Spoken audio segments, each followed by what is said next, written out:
नमस्कार साथियों, मैं अमर कुमार मांझी और आप देख रहे हैं दलित आवाज नंबर 1।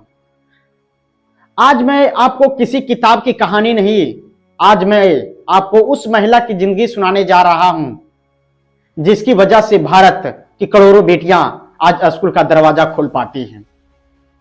लेकिन रुकिए, अगर आप सोच रहे हैं कि यह कहानी सम्मान, फूलों और तालियों से भरी होगी तो आप गलत हैं, क्योंकि इस कहानी में पत्थर है, गालियां है, गोबर है, जाति का जहर है और अंत में एक ऐसा बलिदान है जिसे सुनकर आप चुप हो जाएंगे।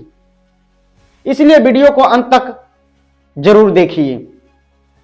साल था 1831। महाराष्ट्र का नायागांव जिला सत्तारा, एक साधारण सा गांव जहां औरत होना ही अभिशाप माना जाता था और अगर वो औरत शूद्र समाज से हो तो उसका जन्म ही अपराध समझा जाता था। 3 जनवरी 1831 इसी गांव में जन्म हुआ सावित्रीबाई फूले का। उस वक्त किसी ने नहीं सोचा था कि यही लड़की एक दिन पूरे मनुवादी सिस्टम की नींव हिला देगी। बचपन में सावित्रीबाई फूले को पढ़ना तो दूर, अक्षर पहचानने की भी इजाजत नहीं थी। लेकिन कहानी यही खत्म नहीं होती दोस्तों, यही से कहानी का असली मोड़ लेती है। साल 1840, कम उम्र में सावित्रीबाई फूले की शादी हो जाती है ज्योतिबा फूले से।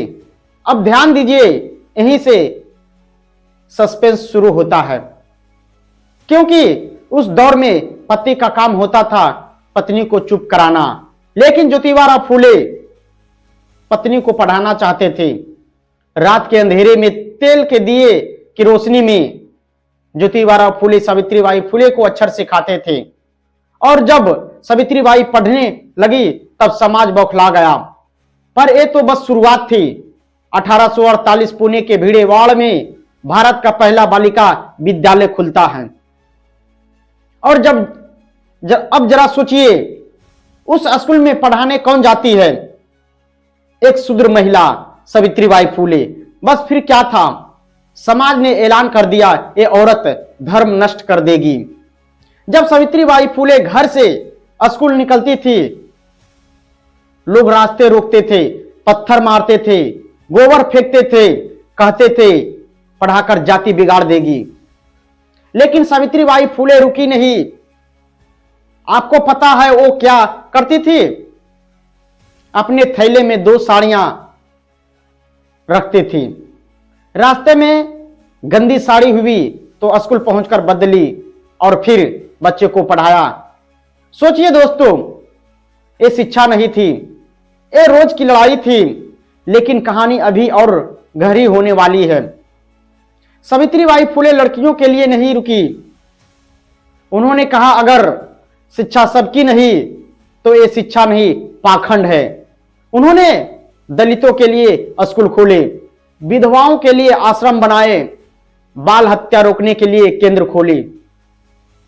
विधवाओं के सिर के बाल काटे जाते थे, उनकी जिंदगी छीन ली जाती थी और सावित्रीबाई फूले उन्होंने इंसान बनाने निकली थी। अब जरा सोचिए समाज का गुस्सा कितना बढ़ा होगा। लोगों ने ज्योतिबा फूले को धमकाया, घर से निकाल दिया गया, लेकिन दोनों ने हार नहीं मानी। सावित्रीबाई फूले ने लिखा, बोला और कहा, ज्ञान ही वह ताकत है जो गुलामी की जंजीर को तोड़ सकती है। उनकी कविताएं शूद्रों की चीख थी, औरतों का दर्द थी और भविष्य की चेतावनी थी। अब जरा ध्यान दीजिए, क्योंकि कहानी अपने सबसे भावुक और सस्पेंस भरे मोड़ पर पहुंच रही है। साल 1897 पुणे में प्लेग महामारी फैलती है। लोग घरों में बंद हो गए, अपने ही अपनों से डरने लगे। लेकिन सावित्रीबाई फूले वो नहीं रुकी। वो बीमारियों को गोद में उठाकर अस्पताल ले जाती थी और एक दिन वही हुआ जिससे सब डरते थे। सेवा करते करते माता सावित्रीबाई फूले खुद बीमार पड़ गई। 10 मार्च 1897 भारत की पहली महिला शिक्षिका इस दुनिया से चली गई। कोई राजमहल नहीं, कोई ताज नहीं, बस सेवा करते हुए मौत। अब मैं आपसे सवाल पूछना चाहता हूं, क्या यह सिर्फ एक महिला की कहानी है या ये उस भारत की कहानी है जो आज भी बराबरी से डरता है?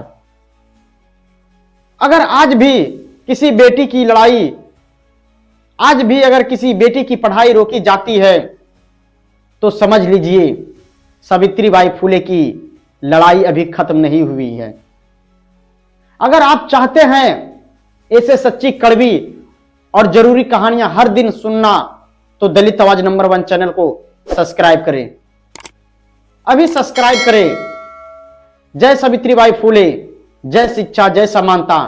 मैं अमर कुमार मांझी और आप देख रहे थे दलित आवाज नंबर 1। बहुजन से जुड़े हर खबर पाने के लिए दलित आवाज नंबर 1 चैनल को सब्सक्राइब करें।